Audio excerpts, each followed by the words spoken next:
Hi, so we're here with Tori, and really we just kind of have one question that we like to ask, which is what's one thing you want clinicians and or patients to know about people challenged by pain?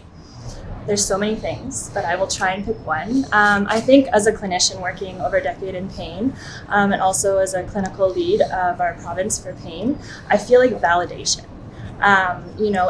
It's hard when you start as a new grad and you're working in pain, and I think you don't have to know everything to work in pain, and I think you feel like you do. Yeah. The best thing you can do is just validate, listen, sit there, hear their story, really feel, get those mirror neurons going, show that compassion. And I think we're trained in school to make sure we have those professional boundaries. Don't break them down. You're the patient, this is the clinician. But we're humans. And these people have been suffering for so long. They've seen so many people. They've been tried a million things. Like, they don't want to sit here and have another professional person in front of them telling them what to do with their pain. Be a human. Validate. Have that emotion with them.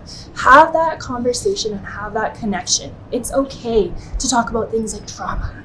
It's okay to talk about things like pain, suffering. Even if you're a physio, you can talk about those things. Doesn't mean you have to treat it, but you can still ask those questions and open those doors and be a human being.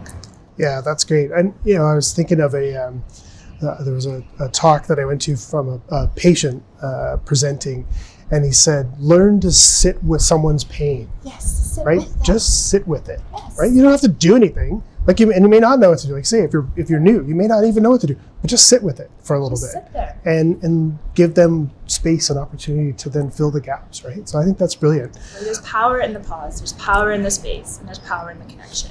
Absolutely, that's brilliant. Thank you for sharing that one thing. I think just looking into competencies and working in chronic pain and all the areas that you need to know about as a clinician in pain, and just not being afraid to expand those boundaries and learning outside of your area of expertise and your area of knowledge.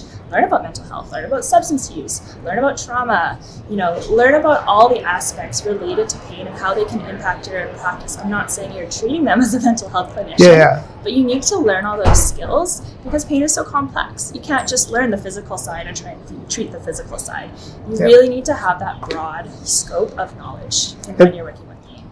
Yeah, so it sounds like one thing you want folks to know, particularly the clinicians too, is that integrated care piece, right? And to have that competency of going, okay, maybe this isn't my scope, but does it mean I can't acknowledge it in some way? And know about it. Shadow your friends that work in pain. Shadow other clinicians. Spend time with them. Learn what they do. Because when the patient comes into the clinic, they might connect most with the mental health professional. They might connect most with the physical health professional. And they're not going to see the mental health professional if they don't know who they are and they're not comfortable. But if you know who they are, you know what they do, and you can maybe co-treat together on that first session. Hey, I'll come with you. Yeah. Let's do that session together for the first time. And if it's not feeling okay, we can stop and we can wait till you're ready to see the mental health professional. But if you don't have that connection and you don't know what they do, you're not going to help build that collaborative care. Yeah, and that's it. Collaboration's a key word, right? It's a team sport when it comes to this. It's not you're not by yourself, right? Co-treat. Yeah, all the way, absolutely. Yes. So what's one thing you're finding needs to find its way up to the ministry to help inform, policy? I got it. Yeah. I think stepped care.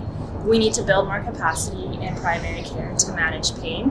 Right now, all of our patients are being referred to tertiary clinics, waiting years to see a specialist who tells them that they need to start some self-management and learn more about pain.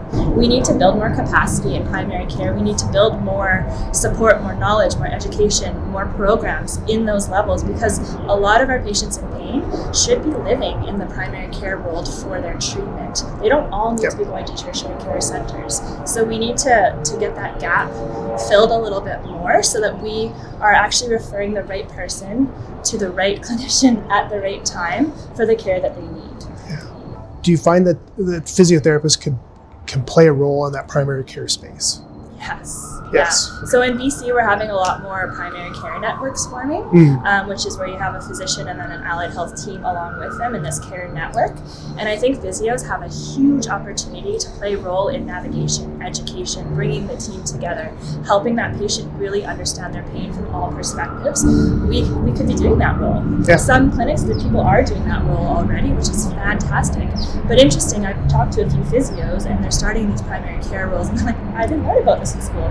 I don't know what I'm doing. What do I do in a primary clinic? Why am I here? There's so much we can do. Right. So it seems like there could be an opportunity to create educational programming for folks that are doing that. Totally. Yeah. Okay. Cool. Thank you so much for sharing multiple one things. We really appreciate it. That's awesome. And enjoy the rest of it.